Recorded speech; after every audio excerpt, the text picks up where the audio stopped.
소요풍란 문이종 금두입니다. 색상 대비가 극황과 진록의 대비가 아주 좋습니다. 그래서 관상 가치가 아주 높아서 소요풍란 문이종에서는 상당한 귀품으로 인정받고 있습니다. 안녕하십니까? 오늘도 동호인 여러분들과 저의 그 경험을 같이 나누는 시간을 갖도록 하겠습니다. 먼저 얘기 드리기 전에 좋아요와 구독 눌러주시면 감사하겠습니다. 앞편에서는 화분 선택 시의 그 분의 색깔과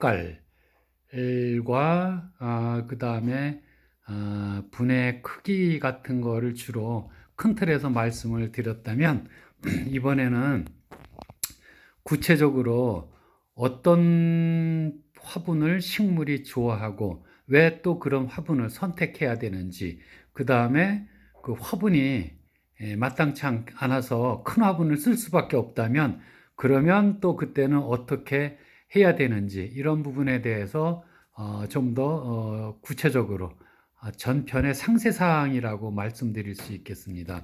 오늘 이렇게 준비한 세 가지의 화분이 있습니다. 요거는 토분이에요. 해서 초벌구이를 한 건데 물을 주면 이 표면으로 물이 스미입니다. 그래서 분내 수분 조절이 유리하죠. 그리고 구멍이 있고, 요거는 낙소분입니다. 분벽이 아주 얇아서 이것도 분내 습도 조절이 가능하고 유약도 광택이 적은 걸로 해서 통기성까지 확보된 고급의 분입니다. 이것은 보시는 것처럼 사기분입니다. 두껍고 유약이 반짝거려서 전혀 통기성이 없어 보이죠. 실제로 통기성이 없습니다. 대신 측면에 이렇게 큰 구멍들을 뚫어서 이 구멍을 통해서 분내 습도가 조절되고 뿌리 호흡이 왕성한 난과 식물들의 그 호흡을 돕게 이렇게 조치를 해 놓았습니다. 그러면 식물을 잘 키우려면 식물이 좋아하는 화분을 선택해야 되겠죠. 그래서 식물이 제일 좋아하는 화분은 여기서 말씀드리면 이 토분입니다. 이 토분은 제일 오래된 화분 형태죠. 옛날서부터 제가 어릴 때서부터 이 토분을 썼는데, 이 토분이 외관상은 그렇게 깔끔하지 않은데 식물 재배에서는 제일 좋습니다. 왜냐하면 이 분벽을 통해서 습도가 조절되고 또 분벽을 통해서 공기도 어느 정도 유통이 됩니다. 대신 관상면에서는 나쁩니다. 왜냐하면 나중에 오래 쓰면 염류 축적이 돼서 분에 이렇게 허연 띠 같은 게 생기고요.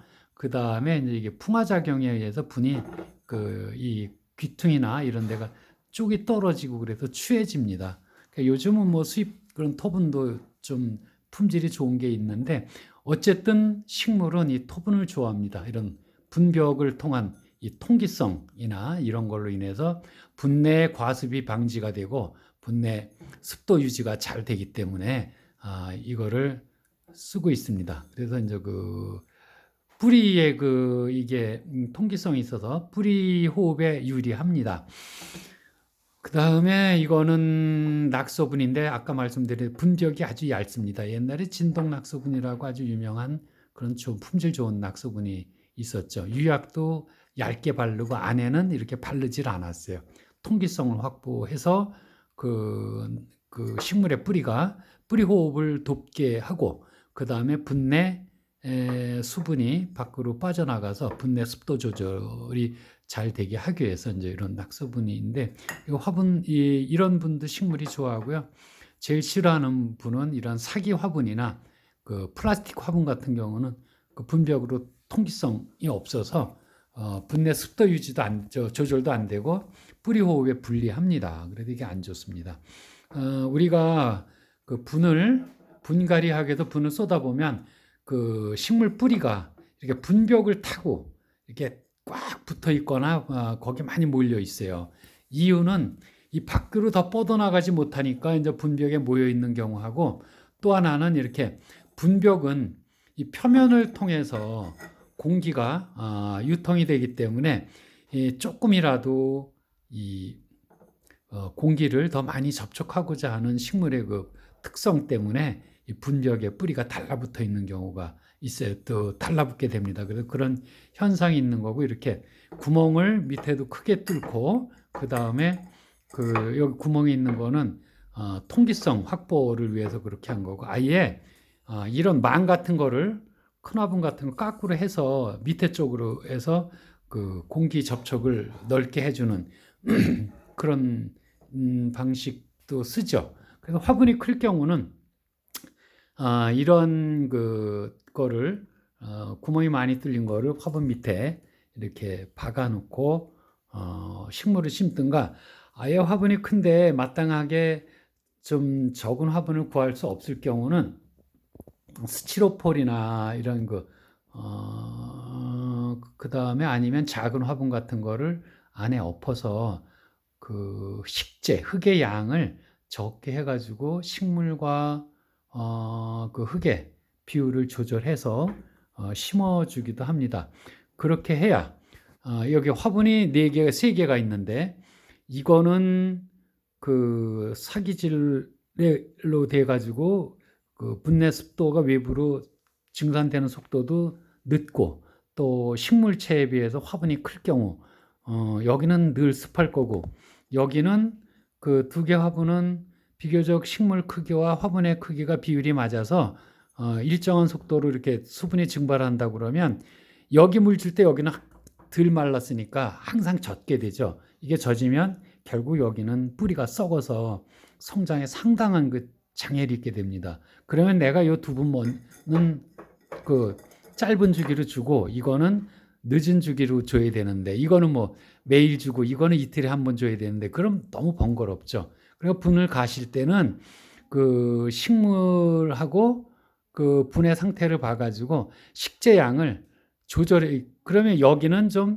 그 흙의 양을 좀 줄이고 여기는 같게 해주면, 이게 흙의 양이 적으니까 건조 속도가 비슷하겠죠. 그러면 이틀에 한 번씩 뭐 이렇게 물을 주셔도 됩니다. 이렇게 해야 나도 편하고 식물도 건강하게 잘 자랄 수가 있기 때문에, 그 분의 그 식재의 양을 그렇게 조절을 해 주시는 게 좋겠습니다. 그래서 가끔 꽃집에서 사온 화분을 쏟아보면 밑에 스티로폴이 많이 들어있는 경우가 있는데, 그런 그 분내 흙의 양을 조절해서 다른 분들과 화분 내의 습도 증발 속도를 맞춰주기 위해서, 그래야 쭉 물을 줄 때 과습해서 썩는 화분이 없죠. 그게 요령입니다. 그렇게 해주셔야 식물을 건강하게 키우실 수가 있겠습니다. 오늘은 여기까지 말씀드렸고요. 추가로 말씀드릴 사항이 있으면 제가 영상을 한 번 더 찍겠습니다. 지금 참고로 말씀드릴 게, 이 풍란이죠. 이게 뿌리 호흡이 왕성하니까 이렇게 밖으로 뿌리가 막 솟습니다. 그래서 그걸 방지하기 위해서 아무래도 분내 공기 유통이 많으면 분 속으로 뿌리가 많이 내리니까 밖으로 지저분하게 나오질 않겠죠. 그래도 이렇게 풍란분은 구멍을 뚫어 놓는 경우가 많고요. 이렇게 분 밑으로도 나왔죠.